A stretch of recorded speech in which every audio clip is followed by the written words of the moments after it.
Welcome, everyone, to the Week of Action to Protect the Federal School Discipline Guidance webinar. Thank you all for joining. Just a few technological updates. So we'll have participants on mute during the webinar, but if you have questions throughout, please feel free to type them in the chat box at the bottom right corner of your screen. And we can read them out during the question and answer period at the end. There will also be some times when presenters may ask you to share information through the chat, so please feel free to type that in and then we can share it with the rest of the audience. So I will turn it over to Lynn Morton to get us started. Good day, everyone. Thank you for joining us for the webinar today. We are going to be talking about our week of action to protect federal school discipline guidance. Again, my name is Lynn Morton of the Woman of God's Design Ministry in Chicago.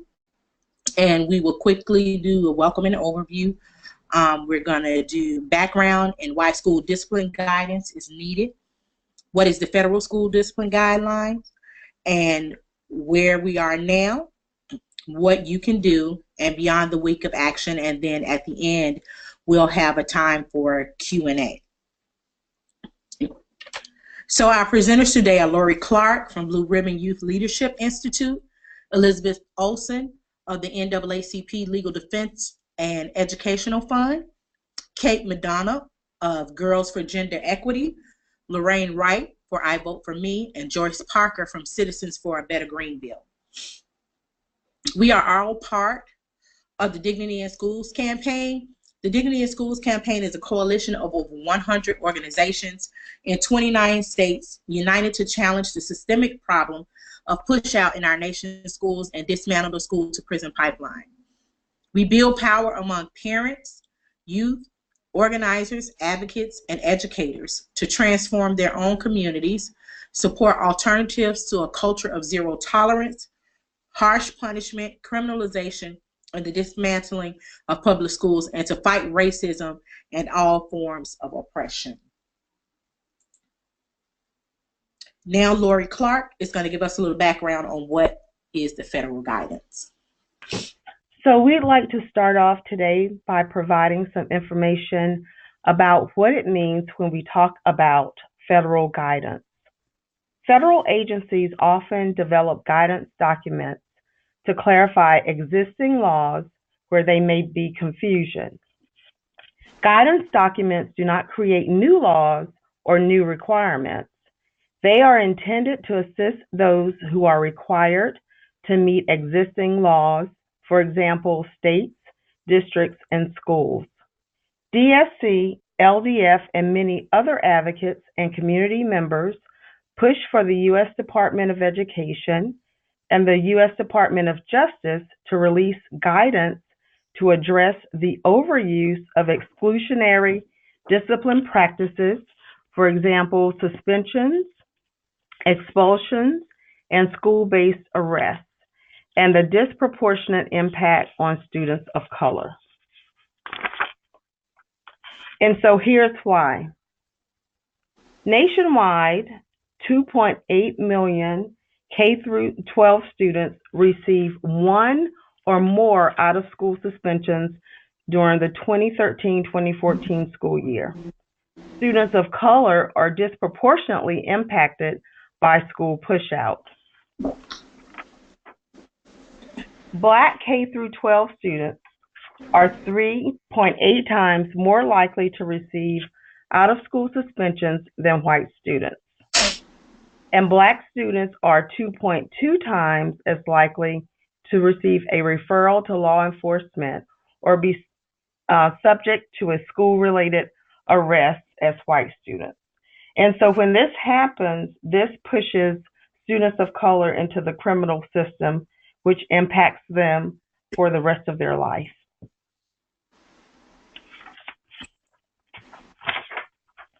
Black students do not misbehave more than their white peers. They are more likely to be disciplined for minor and subjective offenses.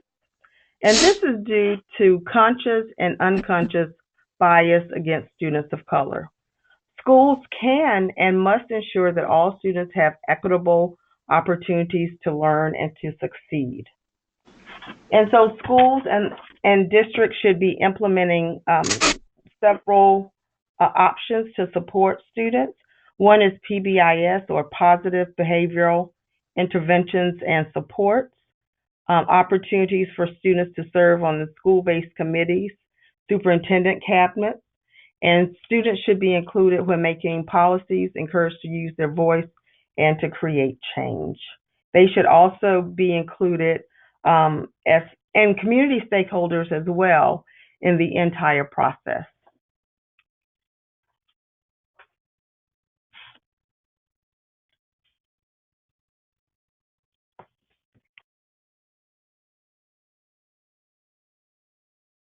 I'll turn it over to Liz, who will talk about federal school discipline guidance.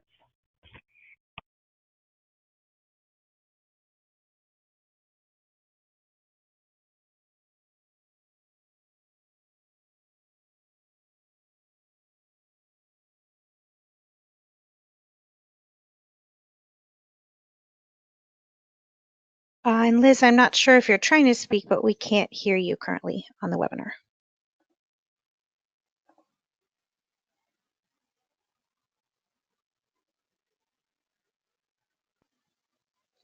Liz, we still can't hear you, unfortunately.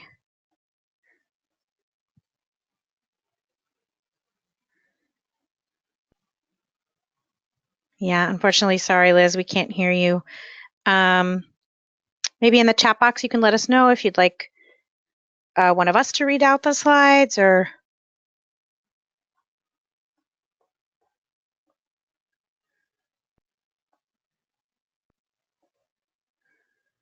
let me see.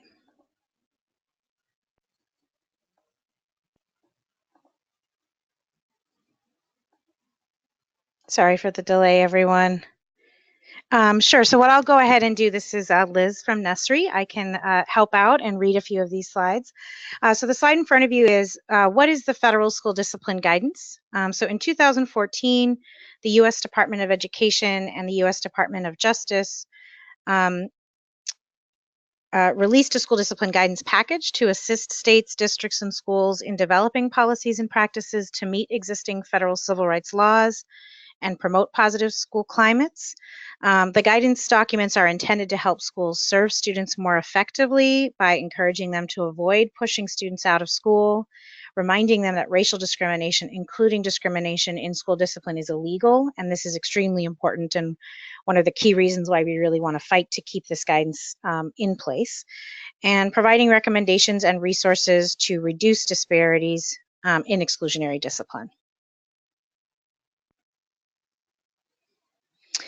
So where we are now, unfortunately, is that in November, the Education Department met with a group calling for the elimination of the school discipline guidance. Oh, and I'm going to actually go ahead and turn this over to Kate McDonough from Girls for Gender Equity.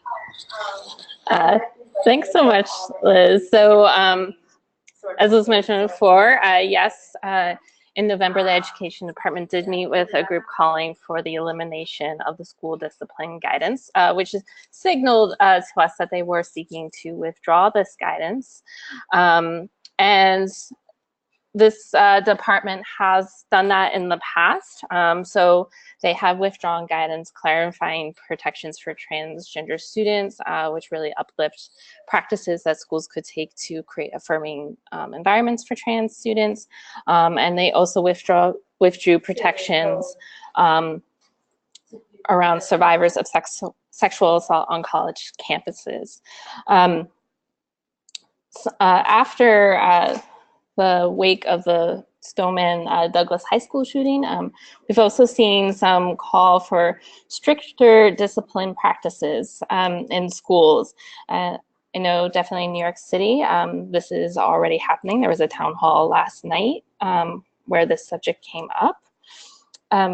We also want to highlight that really withdrawing the school discipline guidance would send the message that the Department of Education is not concerned about discipline practices that discriminate against students of color.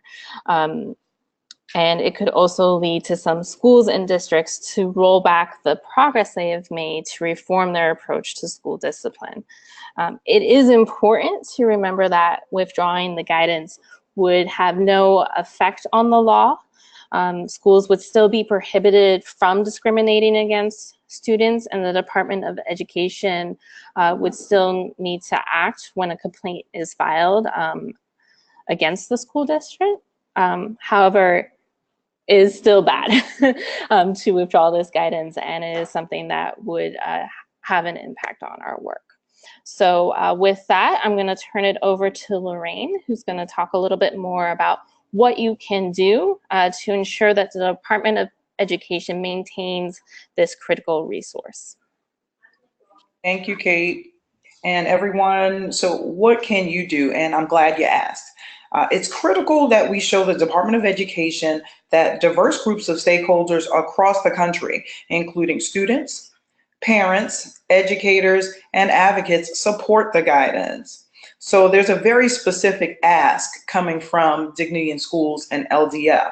So we need students, parents, educators, and advocates to join us in this effort by participating in the Week of Action to protect the federal school discipline guidance. And that's happening from Friday, March 16th through Thursday, March 22nd. And we encourage you to work with others in your community to organize one or more local activities or actions during the week. We need you to raise awareness of the impact of school push out on students of color and why the guidance is so critical. So the Week of Action Toolkit has several resources and supports to help whatever activities and actions you may choose. You can access the toolkit, two ways, via the link on the slide, but the toolkit documents are also available in the handouts tab, which should be in your control panel on the right-hand side of this webinar screen. So what we don't want to do is just dump a bunch of resources in your lap and say, hey, go read them. These are the things that are going to help you or can help support your activities. Let's walk through them really briefly now, just so you have an overview and understanding of what those resources are and how they can help. So the first is a federal school discipline guidance one-pager, a really succinct document that provides some basic background on the federal school discipline guidance. Pretty similar to the information we covered during this webinar, but it's pretty cut and dry and it's very bulleted, which will help you understand and be able to explain what the federal school discipline guidance is. In addition, there is a Week of Action one-pager, and this document explains the purpose of the Week of Action and a list of sample actions for you to consider. Now, you're of course not limited to this list. This is just to get you thinking, get the wheels turning about things you may want to do in your community, but again, it's just to jolt some thought. The other material in the toolkit are intended to help support any action you may choose to organize. There's a social media toolkit. It includes key messages, hashtags, and sample tweets for social media actions. It's really important for us to be able to send out a consistent message. And sometimes when we do things like thunderclaps and tweet using specific hashtags, we can bring mass awareness to a particular subject or issue. There's also a sample letter to the U.S. Department of Education. The sample letter urges the department to maintain the guidance that you can personalize with your own information and get others in your community to sign on. There's also a sample slide deck for you to do your own local convening webinar or call to build the knowledge of those in your community and begin to organize efforts. There's a sample op-ed, which you can use to get you thinking about, writing your own op-ed or letter to the editor to share with your local media or other outlets in your community. Sample media outreach, which of course you can personalize and send to local media, which gets press coverage for any of the events that you plan. There are also some key talking points. We see the fight to protect the guidance as distinct in many ways from the current debate about how to best respond to mass school shootings. The talking points provided really suggest ways to clarify and then redirect the conversation if reporters or other folks try to make the connection between the guidance and the Parkland shooting, because they're mutually exclusive and we need to understand that. DSC Federal Liaison Contact Sheet. So the DSC Federal Liaisons are DSC members who are working to build the capacity of community members to engage in federal advocacy. You can reach out to the DSC member in your region if you would like support with planning actions and activities for the week of action. Their contact information is listed on the DSC Federal Liaison Contact Sheet. I am one of the federal liaisons currently, and I support the region that encompasses Maryland, DC, Virginia, and North Carolina. So finally, larger organizations can also help support local community groups on the ground as they engage in various activities and actions during this week. So hopefully that was helpful and gave you guys just a little bit to think about in terms of what can you do to impact and contribute to this fight. So right now I'll turn it over to Joyce, who'll talk about what happens after the week of action. Thank you, Lorraine. I think that was very helpful in terms of what you listed for folks to think about. Really, beyond the week of action is our goal. Whether or not the guidance is repealed, we still have work in our communities that we really do have to do.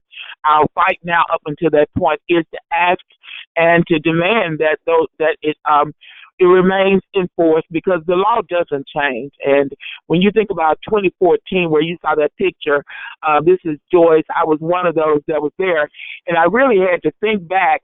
I had to think back to the time and what was really going on at that point. 2 years even prior to that, some of us were in D.C. and saying, hey, look, we need to make sure that our communities understand the laws and how those laws impact parents and students, especially around discipline. And I can remember one of the persons that was in charge was saying, we hear you, we hear your voice. But we also wanted to make sure it was in a language that parents and students, community advocates, organizations could take that and go with it and run with it and develop strategies and options and plans about how they were going to improve the quality of education for our children by improving the climate. So what we're asking beyond the week of action is that we still have to push for school discipline reform in our communities. As Kate said, in many of our communities, things are still happening disproportionately for students with disability, students of color. We're looking at all types of actions that are taking place that really diminishes the value of our communities as well. So we're saying that take the guidance, even if it is not repealed, it is an excellent document. Take the guidance, look at it, find ways of incorporating language from the guidance into your policies within your school districts. As Lorraine talked about what you could do during the week of action, one of the main things that we want all of you to do is take what we have done and the materials we're providing and make sure you educate and inform your communities. Because beyond the week of action, we really are going to need informed people on the ground. This educational battle that we're in now, it is going to be a local fight. And we at DSC and LDF, and those of you who are part of the Federal School to Prison Pipeline Coalition, and all of you on the phone that's doing the work, we recognize that the law is the law, and our communities must make sure that the laws are enforced. And that's going to take us understanding and becoming organized in a way that we can become unified voices. We also ask that after the week of action, even during the week of action, you're going to be building relationships with folks. Hopefully you'll have forums, you may have focus groups, you may have actions that calls for people to come together. Listen to those folks, because if they come together, trust me, they understand and they realize the value of what we are saying. And in some cases, they may be only coming because they support you and they value the work that you're doing. So let's make sure we help them to understand the reason for why we are doing the week of action. And that is, we want to make sure that our children are not arrested, that our children are not put out of school. But even we want to make sure that, like Lorraine said, this thing with Parkland and all of the things, those shooting violences that have happened, our hearts go out to those families, but we cannot make that an internal fight that will solve our problems within our schools by bringing guns in. We recognize that one of our organizations coined the phrase "no peace with a peace." There's no way you're going to bring guns in and change the climate that our children are being exposed to. So we want you to start getting the stories. Start listening to folks, especially the ones who are impacted. Some folks you're going to find during that week have been just waiting for someone to hear them, to find someone that will listen to them. But many of us with the skills and the experience that we've gone through over the years, we will also be able to offer them resolutions. And some of those resolutions are found within the guidance, which is based upon the law. The other thing we want you to do is, once you start gathering stories during the week of action, send them to us. We have websites, and this is the part I want our larger organizations or advocacy groups who are not doing organizing. This is a place where we want to be able to put stories so that we can find and build this whole world, so that we can make sure that the conversation is a national conversation. Then we want you to look at, we also want to hear about schools or districts that have implemented positive discipline approaches. And in this case, we're saying that there are folks who are doing stuff that is working. There are folks out there who get it. There are school districts who get it. So let us start now building a mapping system that will include that, so that we can share with folks and say, hey, look, this is where it's working. Organizers, parents, this is an example that you can take to your school board, that you can take to your legislators, that you can even take to your individual school district to say, let's try something new. We also have contact information here for you to send information, because we do want to make sure that we are consistent and as unified as possible. So Elizabeth Olsen with NAACP, she has volunteered to say we can house the information, send it to her, and then we can collectively figure out where that information goes. And the last thing that I want to share, and this is a big piece, is that all of us have been out here for a long time, and now we're seeing our work come to fruition. But we're seeing it in a way that we have got to connect the dots.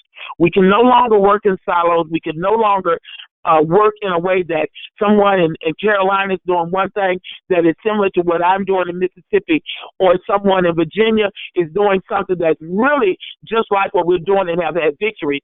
We've got to begin to connect the dots.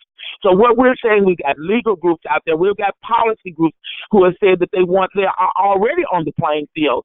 So how do we begin to come together? Well, DSC and LDF, along with the Federal School to Prison Pipeline, we have said that we want to do a mapping process. We are beginning to say now that we need to know where you are and what you're doing. Because, as Lorraine said, we have federal liaisons with DSC in the various regions of the country. How can we begin to connect regionally, but across the country, and saying that these are things that we can do together? So if you are a larger organization and you can provide resources, and when we talk about resources, it's not always about money. Sometimes you can provide copies. So during the week of action, you may be in a region that really are small organizations, and they just need you to help them to get some copies. You may be able to also help them with their media coverage. You may be able to help them to do the op-ed. We're saying now we all want to come together and figure out how do we pool our resources.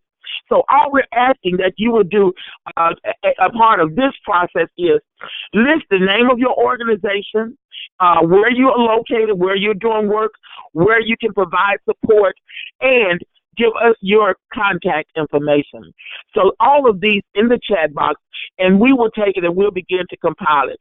Please, let's stay connected and let's make sure that the work we're doing doesn't end with the week of action. And as a matter of fact, the week of action began to lay the foundation for the rest of the work that we will continue to do as the Every Student Succeed Act implementation and rollout happens. Thank you. I'll pass it to Lynn.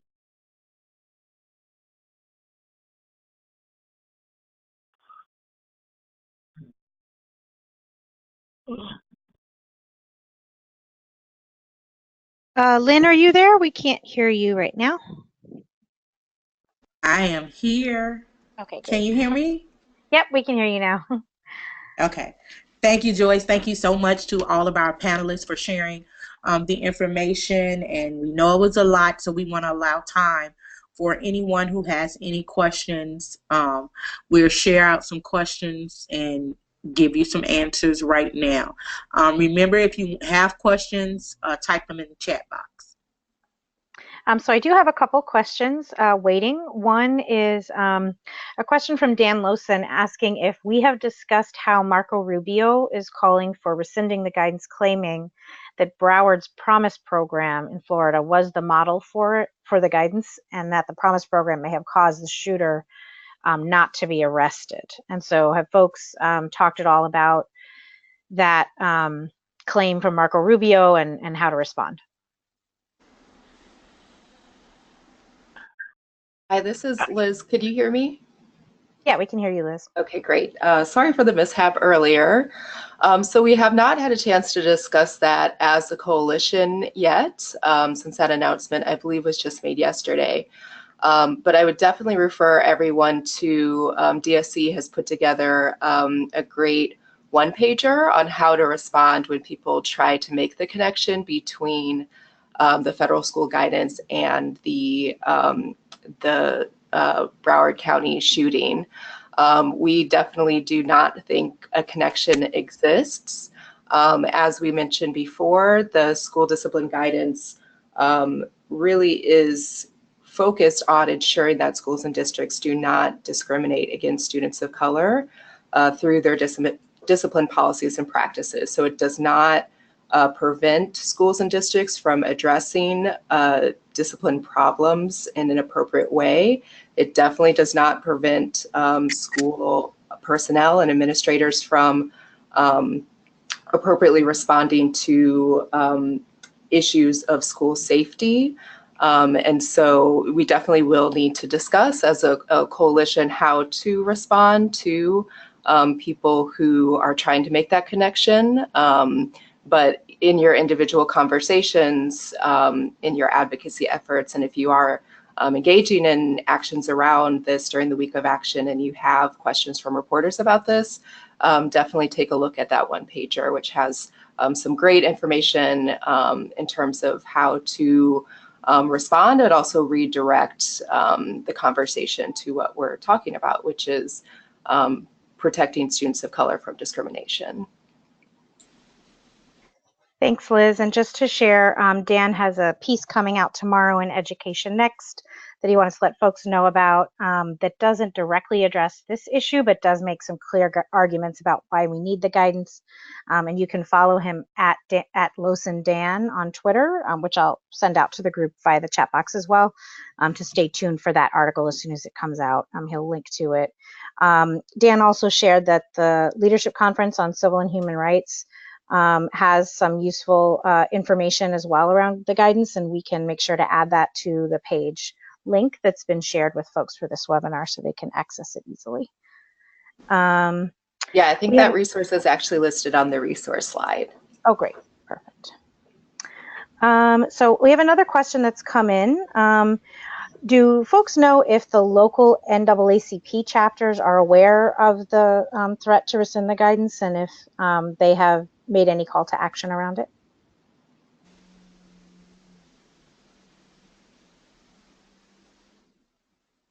It's a good question. I haven't heard of anything from local chapters. I assume that some probably at least know that this is happening. I'm not sure which ones and how many, but yeah, I don't know of any response from NAACP local chapters, but I think it would be great to reach out to your local NAACP chapters as well as other local organizations that may be aware of this issue or may not be aware of this issue, but would definitely be in support of joining any actions around it.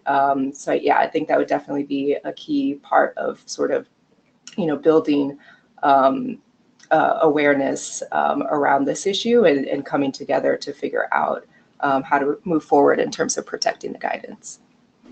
Hi, this is Joyce.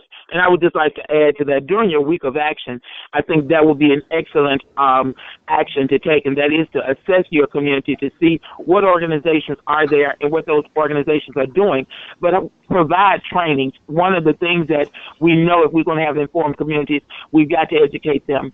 We're going to be doing a webinar, well, we're going to do a face-to-face on this Thursday here in Mississippi, and a big component of that is our NAACP state agency, who is going to be inviting in some of their leaders, and we're going to be talking about the ESSA, or the state plan, but we also want to, like your question is, we want to let them know that the guidance is out there. We know that the guidance is a tool that can be used when we talk about implementation even of the state plan.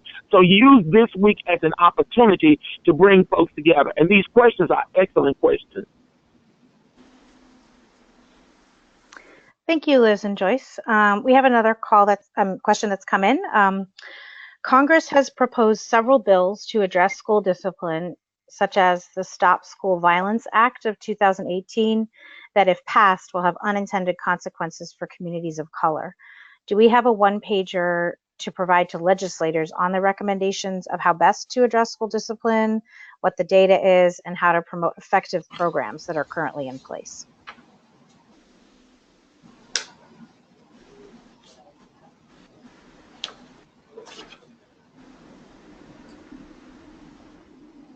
So we do have a one-pager specifically around the federal school discipline guidance.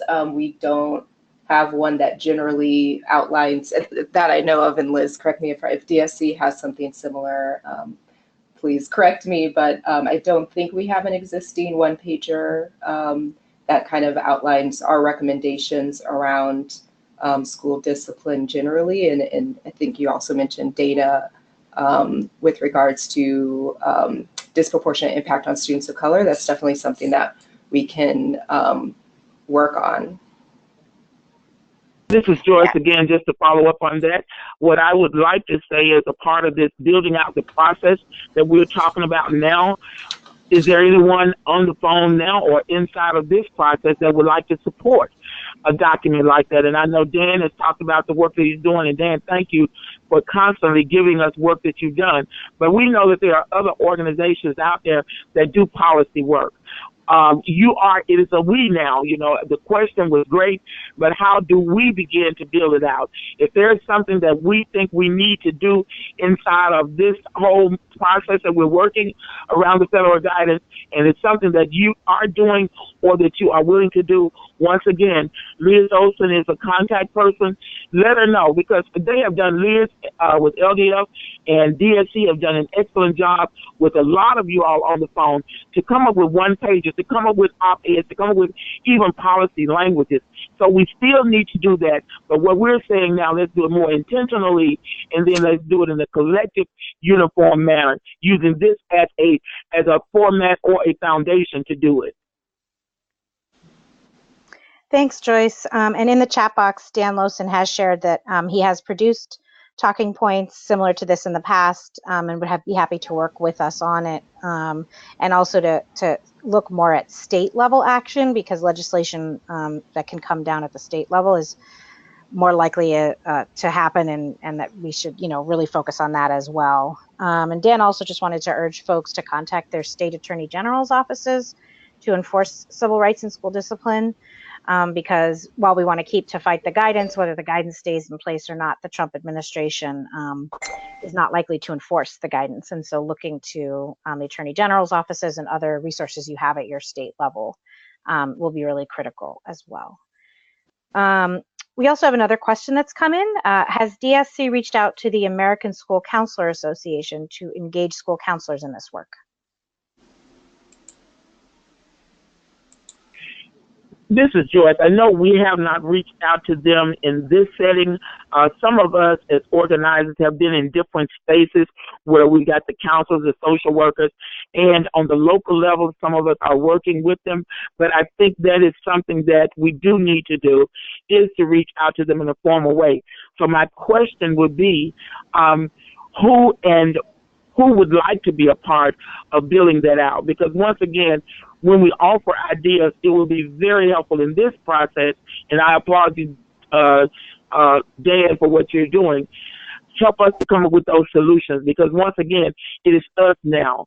So if anybody has contact or would like to be a part of developing that, shoot it over to Liz and say, hey, look, I'd like to work on a committee that will work with getting us to the table with counselors.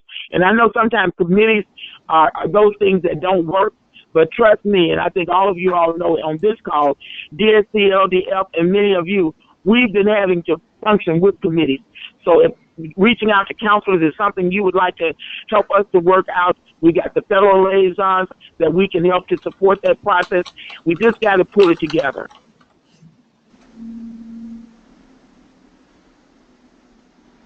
Thanks, Joyce. And I'll also share a couple links to our website that have like general talking points and resources on issues related to the guidance. So we have a Counselors Not Cops page that has our platform, as well as Solutions Not Suspensions, which has some information there as well. So there's definitely some useful data and talking points on those sections of the website, and I will share those in a minute. Also, we got another just response to add from Dan in terms of pushback to what folks asked about with Marco Rubio, just flagging the student to counselor ratio. So Broward had about 600 students to every counselor. And that particular high school was 500 to a counselor, but 250 to 1 is what's recommended. So just showing the lack of resources available in those schools, and that they weren't even, really living up to the recommendations that were in the guidance in terms of how best to support young people. And let me just add this. When we went in with OCR and everybody in the Department of Education around developing the guidance, one of the things that we really did talk about is the urgency of wraparound services for children. This guidance talks about, counselors and the support services for students being a really necessity in our schools, but it also talks about consistency.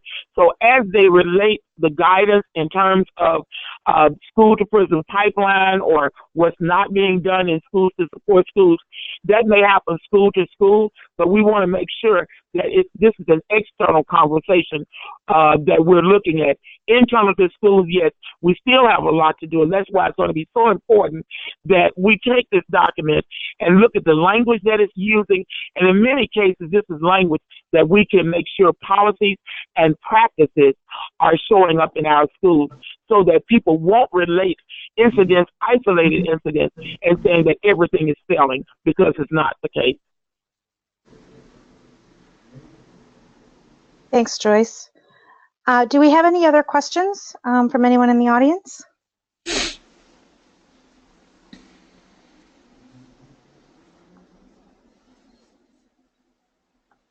We don't have any questions at this time. Is there anything else that presenters would like to add?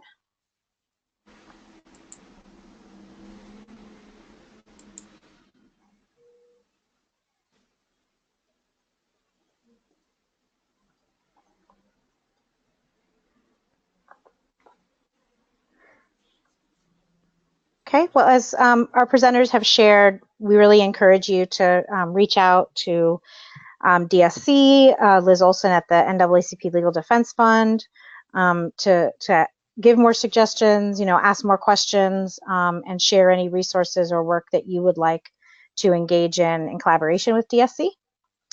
There is one question that came up just now. Is there, among the presenters or even someone who's in attendance, if you'd like to share through your chat box, are there activities that folks have planned already for the week of action, and what are they like?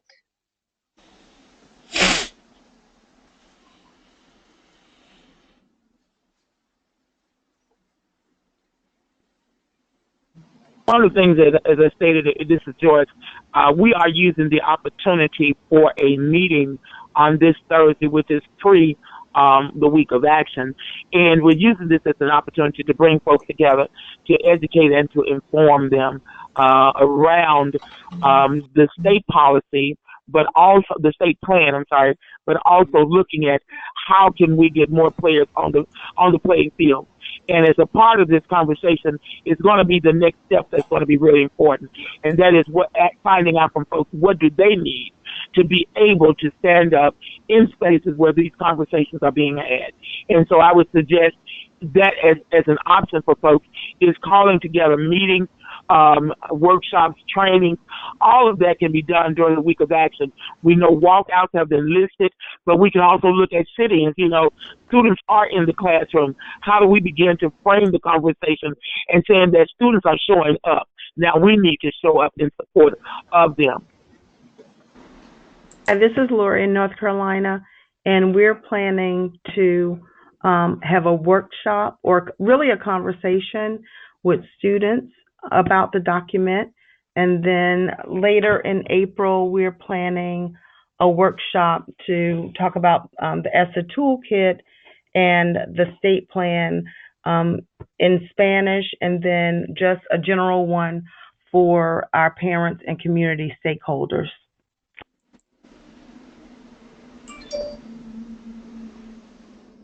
Thank you, Joyce and Lori. Any other things that the presenters would like to share, or other questions from the audience that folks would like to type in?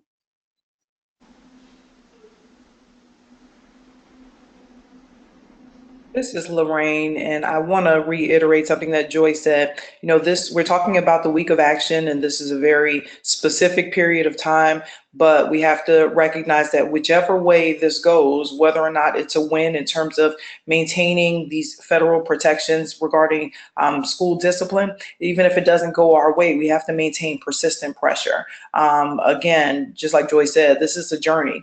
This is not a one-time event. So we need to make sure that we're continuous in our, in our pressure, and we vary our approach. It's going to take an integrated approach. So whatever it looks like for you, whatever it needs to look like in your locality, we just encourage you to do something, create some awareness, help folks understand what this is, what this means, and the critical impacts that it has to our children of color, our children with special needs, so we can really collectively, move this issue forward. But we are really appreciative of everyone logging on, taking the time to just sit with us today and learn something and get some ammunition for this fight ahead. So thank you.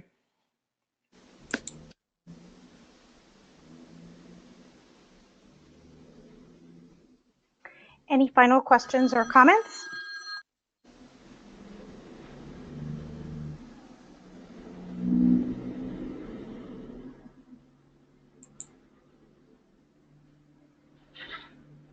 All right, if there are no final questions from the audience or comments from presenters, then we can thank everyone for joining and wrap up the webinar. Yeah, I just wanted to highlight some of the resources on the resources slide. So if you are interested in taking a look at the federal school discipline guidance, there's a link to that. So you can see the specific recommendations to schools and districts to try to promote positive school climates, and you can see the information that they provide so that schools and districts can avoid policies and practices that discriminate against students of color. As Dan Losa mentioned, the Leadership Conference Education Fund has also put out a policy brief on the school discipline guidance and student civil rights, which has more information about the school discipline guidance as well as other guidance that is related to protecting students from discrimination, especially within school discipline. And then some of the data that we highlighted earlier in the webinar is from the U.S. Department of Education Civil Rights Data Collection from 2013-2014, which is the most recent data available. So there's more data. There's the first look is a summary of the information, so you can find more data about discipline and school climate. And thank you everyone for joining. I hope you will participate in the week of action. Definitely take a look at the resources in the toolkit, and please reach out to us if you have any questions or would like more information.